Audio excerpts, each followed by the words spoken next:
Assalamualaikum warahmatullahi wabarakatuh. Puja dan puji syukur kita panjatkan kepada Allah Subhanahu wa Ta'ala yang senantiasa mencurahkan nikmat-Nya kepada kita, sehingga kita dapat melaksanakan diskusi ini. Nah, materi yang kami bawakan yaitu reproduksi sel yang beranggotakan satu sebagai ketua Richard Fajar, moderator Tiara Devi Ramadhani, anggota Philadelphia Audrey, dan Eva Brilian Pratiwi. Baik, marilah kita memulai diskusi ini. Pengertian reproduksi sel. Reproduksi sel adalah proses memperbanyak jumlah sel dengan cara membelah diri. Pembelahan sel dapat dibedakan menjadi dua, yaitu pembelahan secara langsung, amitosis, dan pembelahan secara tidak langsung, atau mitosis dan meiosis. Fungsi reproduksi sel. 1. Uniseluler. Barsel tunggal. Pada organisasi barsel 1 atau uniseluler, reproduksi sel berfungsi untuk berkembang biak. Yang kedua, multiseluler atau barsel banyak. Pada organisme barsel banyak atau multiseluler, regenerasi sel yang sudah mati dan memperbanyak sel agar sel dapat berkembang. Selanjutnya, amitosis. Amitosis adalah pembelahan sel secara langsung yang diikuti dengan pembelahan sitoplasma. Pembelahan amitosis dilakukan oleh organisme uniseluler, prokariotik, dan langsung spontan tanpa melalui tahapan-tahapan pembelahan. Hasil dari pembelahan sel atau turunan sama dengan induknya. Pembelahan amitosis tidak didahului peristiwa peleburan inti sel. Reproduksi amitosis juga disebut reproduksi aseksual pada organisme uniseluler yang contohnya yaitu bakteri dan protozoa. Selanjutnya yaitu pembelahan sel mitosis dan meiosis. Mitosis adalah pembelahan sel yang menghasilkan dua sel anakan identik dengan sel induk. Mitosis hanya terjadi pada sel eukariot, yaitu pada sel somatik yang bersifat meristematik. Meiosis. Meiosis merupakan pembelahan sel yang menghasilkan sel anak dengan jumlah kromosom setengah dari jumlah induknya. Pembelahan meiosis juga disebut sebagai pembelahan reduksi, karena dalam proses pembelahannya terjadi pengurangan atau reduksi jumlah kromosom akibat pembagiannya. Selanjutnya, fase mitosis, yaitu terdapat profase. Profase merupakan tahapan benang-benang kromatin menebal menjadi kromosom. Yang kedua, prometafase. Prometafase yaitu membran inti pecah menjadi banyak vesikel membran. Kromosom di dalamnya membentuk struktur protein yang disebut kinetokor. Ketiga, metafase. Metafase yaitu kromosom yang berjejer teratur pada bidang ekuator. Yang keempat, anafase.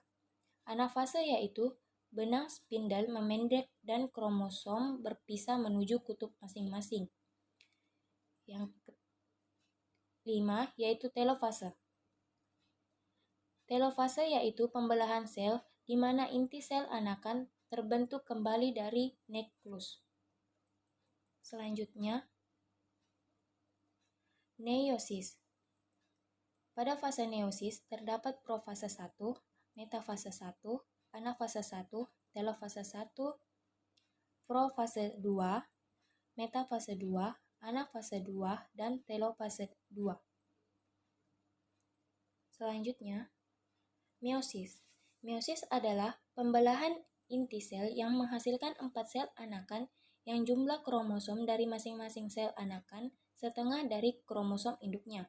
Tujuannya untuk mempertahankan adanya diploid dalam tubuh organisme mereduksi, mengurangi jumlah kromosom, dan reproduksi atau pembentukan sel kelamin atau gametogenesis.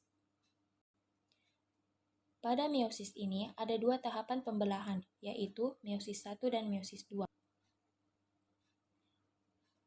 meiosis 1, yaitu pada profase 1 terjadi leptoten, sigoten, pakiten, diploten, dan diakinesis.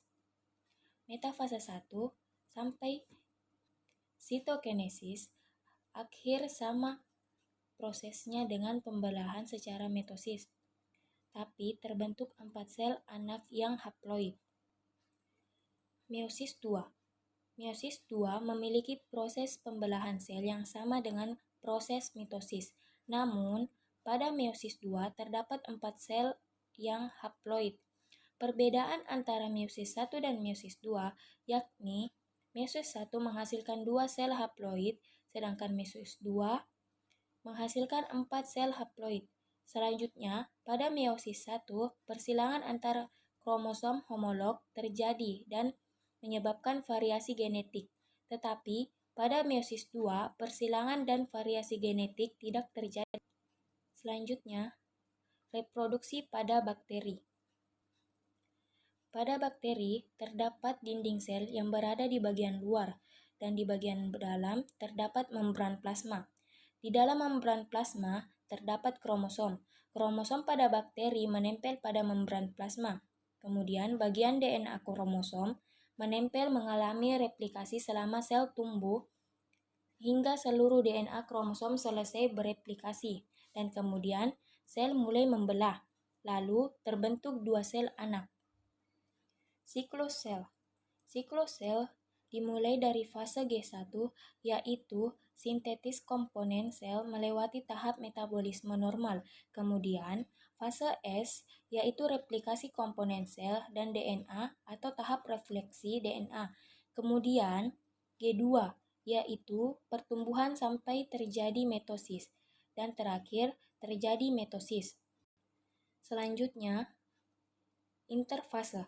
Interfase merupakan persiapan untuk mitosis yang terdiri dari fase G1, yaitu terjadi proses sintetis protein. Fase S, terjadi duplikasi atau replikasi DNA. Fase G2, terjadi komponen penyusun sitoplasma berupa organel atau makromolekul. Selanjutnya, gametogenesis merupakan proses terbentuknya gamet atau sel kelamin, baik gamet jantan maupun gamet betina. Gametogenesis pada pria disebut spermatogenesis dan pada wanita disebut oogenesis. Spermatogenesis, proses pembentukan sperma yang terjadi di dalam testis.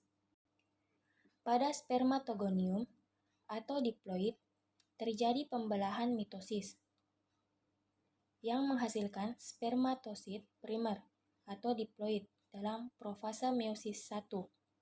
Kemudian, terjadi pembelahan meiosis 1 yang menghasilkan spermatosit sekunder atau haploid. Lalu, terjadi pembelahan meiosis 2 yang menghasilkan spermatid haploid dan berdiferensiasi menjadi sel sperma atau haploid. Oogenesis, proses pembentukan sel telur yang terjadi di dalam ovarium. Pada oogonium, terjadi oosit primer, yang kemudian terjadi oosit sekunder dan polar body. Pada oosit sekunder, terjadi telur dan polar body. Sedangkan pada polar body terjadi pembelahan 2 polar body. Perbandingan antara spermatogenesis dan oogenesis. Spermatogenesis tempat terjadi pada tubulus seminiferus atau testis, menghasilkan 4 spermatozoa yang fungsional. Hormon yang berperan dalam proses pembentukan LH, VSH, dan testosteron. Oogenesis, tempat terjadi ovarium, menghasilkan 1 ovum yang fungsional dan 3 badan polar. Hormon yang berperan dalam proses pembentukan LH, VSH, estrogen, dan progesteron. Sekian pemaparan dari kelompok kami. Semoga materinya bermanfaat bagi kita semua. Assalamualaikum warahmatullahi wabarakatuh.